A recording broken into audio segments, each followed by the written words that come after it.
이번에 만날 화제의 인물은요. 올해로 데뷔 57년을 맞은 가요계의 전설 조용필 씨입니다. 어제 한 방송 인터뷰에서 은퇴 시기를 언급해서 팬들의 관심이 집중됐는데요. 올 초 또 다른 레전드죠. 이 가왕 나훈아 씨가 은퇴 공연을 마지막으로 58년 가요 인생의 마침표를 찍어서 이 조용필 씨도 곧 은퇴하는 거 아니냐 이런 많은 추측들이 나왔는데 다행히 앞으로 한 달은 더 조용필 씨 노래를 들을 수 있을 것 같다고 합니다. 한 달이 아니라 한참 예. 나왔습니다. 네. 은퇴 안 한다고 했습니다. 조용필 씨가. 뭐라 그랬냐면 할 수 있을 때까지 할 계획이다라고 얘기했거든요. 목소리가 나오는 한 한다라는 것이고 왜 그러냐면 어느 날 내가 목소리가 안 나오고 못 한다라고 했을 때 그때 팬들이 어떤 심정일지 생각해봤다. 그러니까 팬들이 느낄 상실감 그걸 생각해서 나는 뭐 은퇴 이런 거 생각 안 하고 내 목소리가 나오는 한 계속해서 활동할 것이다. 그렇게 이번에 이야기했습니다. 이 조용필 씨 은퇴는 선을 그었지만 더 이상 새로운 정규 앨범은 발매하지 않을 거다 이렇게 단호하게 밝혔습니다. 사실상 이 마지막 정규 앨범이 된 지난해 20집 앨범 발매 당시 모습과 그동안 대중들에게 많은 사랑을 받아온 조용필 씨 히트곡들 준비해봤습니다. 보고 오시죠. 다음 곡이 이제 어떤 곡들이 나올지는 좀 모르겠습니다만 아마 앨범으로서는 이것이 마지막일 것 같고 그래도 저는 계속 하고 싶습니다. 사실. 그래서 정 안 되겠다 싶으면 그때 그만두겠습니다. 그때까지 잘 부탁드리겠습니다. 감사합니다. 언젠가 나를 위해 꽃다발을 전해주는 그 소녀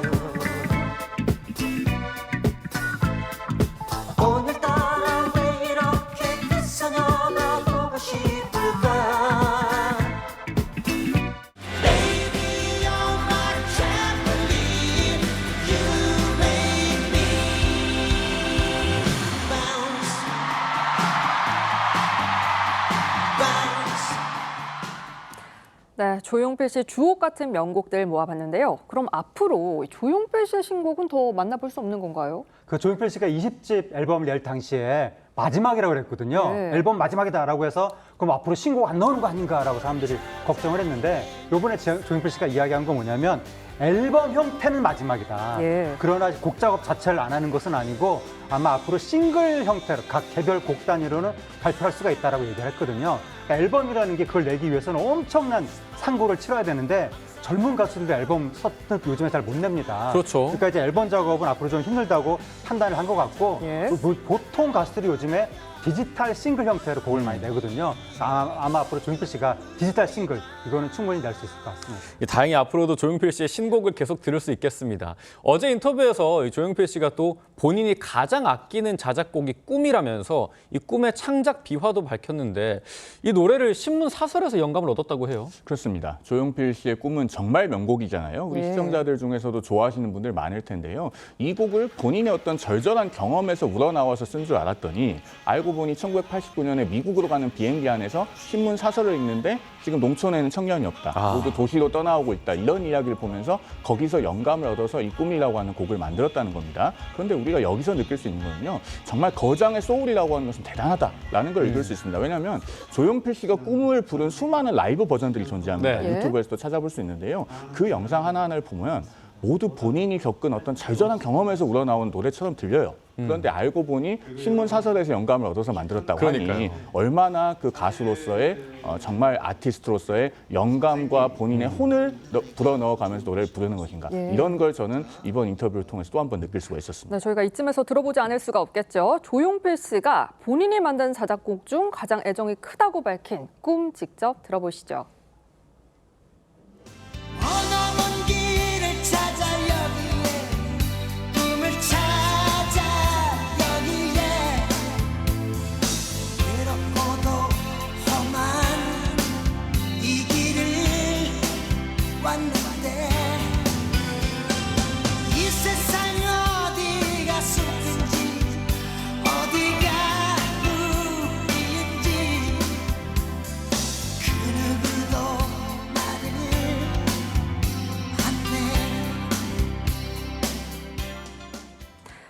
네, 이번엔 아들과의 애틋한 재회 영상으로 화제가 된 남경필 전 경기도지사 만나보겠습니다. 추석을 앞둔 지난 1일 마약 투약으로 징역 2년 6개월의 형기를 마친 남 전 지사 장남이 출소를 했는데요. 남 전 지사 깊은 포옹으로 아들을 맞은 모습 공개했습니다. 영상 함께 보시죠. 그래도 이런 날이 오네. 선생님들과 그러죠. 이런 날이 온다. 지금 컨디션 좋다. 그래. 나온다. 보인다. 날씬해. 그러게. 가자. 아유. 일로 와봐, 안아보자. 아유, 안아보지 못했는데.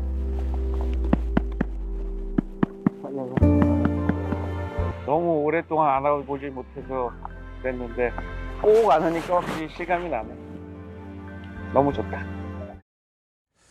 자, 추석을 앞두고 아들과 만나게 된 남경필 전 지사 더 애틋했을 것 같습니다. 남 전 지사 아들은 그동안 이제 마약 투약 혐의로 징역형을 선고받아서 치료 감호 시설에서 형기를 채웠다고 해요. 예, 남 전 지사의 아들이 지난 2019년에 마약 밀반입 투약 등의 혐의로 집행유예 4년을 선고받았었거든요. 예. 그런데 2022년에 또 대마를 흡입한 거예요.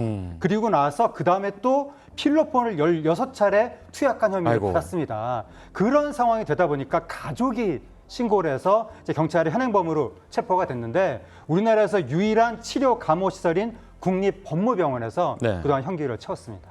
네, 그런데 아들의 마약 투약을 신고한 건 남 전 지사로 알려졌는데요. 여기엔 아들의 부탁이 있었다고 하죠. 그렇습니다. 아들이 본인이 마약을 투약하는 것을 다시 한번 목격을 당하니까 아버지에게 신고를 했다고 하고 네. 신고를 부탁했다고 예. 하고 그래서 남경필 전 지사가 신고를 한 것으로 알려져 있는데요. 아무리 아들의 부탁이 있었다고 한들 아버지가 아들을 직접 신고하는 것은 지극히 어려운 일입니다. 일반인에게도 어려운 일이고 더더군다나 남 전 지사처럼 5선 의원의 경기도지사까지 지낸 비록 정계를 은퇴했다고는 해도 거물 전직 정치인이었던 신분에서는 더더욱 아들을 신고해서 본인까지 노출되도록 하기는 지극히 어려운 일이었겠죠. 그럼에도 불구하고 정말로 아들을 마약을 끊게 하도록 해야겠다는 그 일념, 그리고 자기 아들도 예외가 되어서는 안 되겠다는 그런 생각이 반로가 되어서 신고를 한 것으로 보이고, 남경필 전 지사는 저 사건이 계기가 돼서 지금도 은구라고 하는 그 마약 퇴치 운동 단체를 하고 있죠. 네. Never Give Up의 약자라고 합니다. 또 은혜를 구한다라고 하는 의미도 있는데 정말로 진정성 있게 마약 퇴치 활동에 앞장서고 있는 것으로 보입니다. 네, 그 내용도 좀 볼까 합니다. 지금 남경필 전 지사 정계를 떠나고 마약 예방과 치유 활동에 집중을 하고 있습니다. 남 전 지사 이야기 좀 더 들어보시죠. 처음에는 본인이 자수를 했어요. 저를 가둬주세요. 자수를 했는데 그 구속이 안 되더라고요. 네네. 애를 살리기 위해서는 이거밖에 끊게 하는 것. 그 끊게 하려면 사회로부터 격리시키는 방법밖에 없겠다. 없겠다. 지금 우리나라의 현실은 네. 감옥에 가는 방법. 그래서 가족들이 겪는 고통을 같이 나눌 수 있는, 해결할 수 있는 인프라가 필요합니다. 늘 소심파 뭐 이런 거 이제 그만하고 정말 제가 할 수 있는 일을 하자. 사회를 위해서 하자. 저는 꿈이 있어요. 저희 아들하고 이제 잘 형기 마치고 네. 나와서 네. 저희 아들 이제 치료 다 되고 네. 같이 마약 퇴치 운동가로 뛰는 거죠. 전국을 다니면서. 네, 보신 것처럼 남 전 지사 본인이 직접 마약 예방과 치유를 위한 단체까지 세워서 활발한 활동을 하고 있는데 최근에는 마약으로 무리를 빚었던 작곡가 돈 스파이크와 함께 방송에 출연을 해서 또 화제가 되기도 했죠. 네, 그렇습니다. 남 전 지사가 2018년에 정계 은퇴했거든요. 네. 그 다음부터 이제 마약 치유 관련 단체 은구 이 활동을 하고 있는 거예요. 단체 활동을 하다 보니까 여러 이제 마약 관련된 사람들을 알게 되고 그 가운데 돈 스파이크 씨도 알게 된 것 같습니다. 돈 스파이크 씨가 이제 작곡가였었는데 마약 관련 그 혐의로 이제 이 교도소까지 갔었죠. 그렇죠. 그러다가 출소 이후에 자숙하고 있었는데 돈 스파이크 씨한테 혼자만 있을 것이 아니라 당신의 경험을 사람들한테 알리는 게 좋다라고 이제 남경필 전 지사가 설득을 했다는 거예요. 그래서 함께 프로그램에 출연해서 돈 스파이크 씨가 자신의 어떤 마약에 중독된 이유, 지금 어떻게 회복되고 있고 어떻게 지내고 있는지 그 과정을 허심탄회하게 밝혔다고 합니다. 네, 화제를 좀 바꿔보겠습니다. 부부 싸움을 하다가 홧김에 집에 불을 낸 남편에게 집행유예가 선고가 됐는데요. 이 남편 전혀 상상하지 못할 물건을 불쏘시개로 사용했다고요. 자택 안방에 결혼 사진을 쌓아두고 불을 질렀다는 결혼 겁니다. 사진을? 네. 이게 이제 어떻게 된 거냐면 지난 7월 13일 오후 4시 20분께 익산시에 있는 아파트 자택 안방 아파트입니다. 예. 다른 사람도 산다는 얘기잖아요. 거기 안방에서 결혼 사진 등을 불쏘시개 삼아서 불을 이제 붙였다고 하는데 그런데 불이 붙자마자 본인이 놀랐다고 합니다. 아이고. 놀래서 바로 물을 끼얹어서 불을 껐다는 거예요. 그래서 결혼 사진하고 안방 일부가 탄 것 이외에는 다행히 다른 재산 피해나 인명 피해는 없었다고 합니다. 또 관련 이제 재판에서 이번에 그 징역 1년 6개월에 집행유예 3년이 선고됐습니다. 아니 불이 크게 확산할 수도 있었는데 징역 1년 6개월에 집행유예 3년? 이거 왜 이런 판단이 나왔을까요? 앞서 우리 하재근 평론가께서도 짚어주셨다시피 구체적인 피해까지는 이르지 않았다는 점을 법원이 가장 눈여겨본 것으로 보입니다. 네. 사실 저게 아파트 안방에서 불을 지는 거잖아요. 그러면은 자칫 잘못하면 매우 큰 피해로 연결될 수 있었던 위험천만한 사건이었습니다. 그런데 화재 발생 직후에 그래도 피고인이 스스로 불을 끄려고 하는 등 피해를 줄이기 위한 조치를 했고 그래서 실제로 어떤 인명 피해는 발생하지 않았던 데다가 가족이 이 부분에 대해서 용서를 하면서 탄원했다는 점 이런 부분들을 법원이 종합적으로 평가해서 징역 1년 6월에 집행유예 3년이 나왔습니다. 다만 만약에 이런 경우에 정말로 구체적인 피해가 발생했다면 거의 대부분의 경우에 실형입니다. 우리 시청자들께서도 혹시라도 홧김에 불을 지르시는 일이 없도록 이런 부분 한번 유념해서 봐두시면 좋을 것 같습니다. 네, 지금까지 사건 사고 짚어봤습니다. 두 분 말씀 여기까지 듣겠습니다. 감사합니다.